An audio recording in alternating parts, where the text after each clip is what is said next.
Saya ngutang tapi sampai 8.000 triliun, mikir nggak anak cucu yang nanggung? 02 mana mikir ke situ. Bapak, VT saya banyak loh yang mengungkap tentang hutang negara. Ya, bahkan kalau saya live, saya selalu bahas tentang hutang negara. Ya, mungkin Bapak yang tidak paham tentang hutang negara. Saya akan jelaskan sekali lagi, ya. Mumpung saya lagi ada semangat untuk menjelaskan, supaya apa? Bapak tidak menyebar hoax, ya.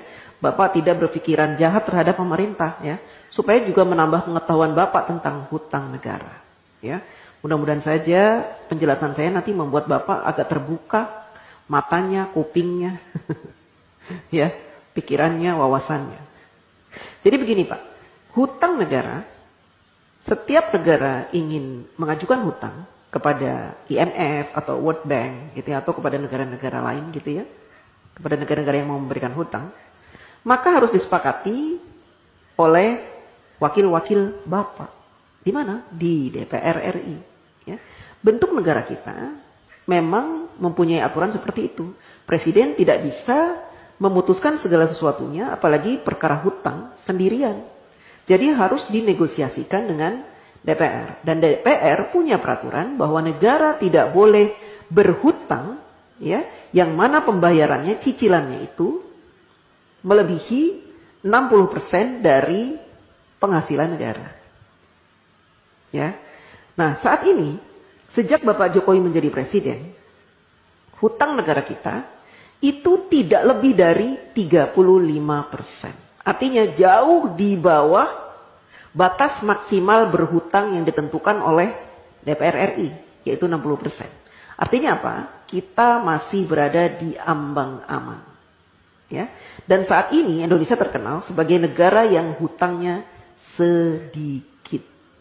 Dibanding dengan Jepang, Amerika yang sampai 200% dari PDB-nya, Jepang sampai 210%, kemudian negara-negara lain, ya, bahkan tetangga-tetangga kita, Singapura, hutangnya itu banyak Pak. Berbeda dengan kita. Kita hutangnya sedikit. Beberapa tahun yang lalu Bapak Jokowi juga sudah melunasi hutang warisan sebanyak 7.000 triliun. Bapak heran kan dari mana uang 7.000 triliun itu? Kok Pak Jokowi bisa membayar? Karena Bapak Jokowi selama ini melakukan penghematan pengeluaran APBN. Dengan cara apa? Dengan cara tidak menggunakan APBN untuk pembangunan negara. Bapak Jokowi mensiasati pembangunan negara dari para investor, baik dalam maupun luar negeri. Sehingga APBN-nya utuh, tidak diutak-atik. APBN yang ada khusus digunakan untuk kepentingan rakyat seperti subsidi, kemudian bansos, BLT, PKH dan sebagainya itu Pak. Ya, Bapak harus tahu. Jadi kalau Bapak bilang hutangnya sampai 8.000 triliun itu, seandainya saat ini hutang kita 8.000 triliun, itu sedikit Pak. Dibanding dengan PDB kita tuh sudah banyak sekali Pak. Itu jumlahnya cuma 35% dari penghasilan kita, penghasilan negara maksudnya, ya Pak. Jadi masih di ambang batas wajar. Anak cucu kita nanggung. Tidak Pak, dulu juga gitu. Katanya Pak Harto berhutang banyak sampai 20.000 triliun. Nanti anak cucu nanggung. Saya tidak merasa menanggung. Saya sudah dewasa, sudah besar, sudah tua setua ini. Tidak pernah saya merasa menanggung beban hutang negara, tidak. Itu kan hanya kiasan-kiasan yang diberikan oleh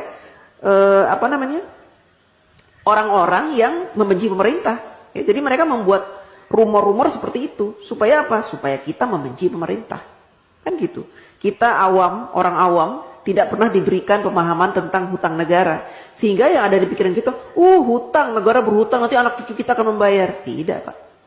Ya.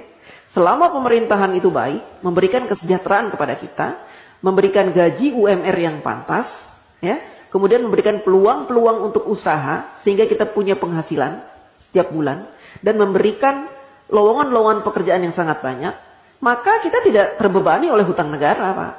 Ya, apalagi sekarang pemerintah sudah membuka banyak sekali lowongan dengan dibukanya smelter-smelter, proyek-proyek hilirisasi, itu akan membuka ratusan ribu lowongan pekerjaan Pak buat bangsa Indonesia, dan itu akan menjadi penghasilan yang akan dinikmati dan sehingga kita tidak dibebani oleh hutang itu, hutang negara.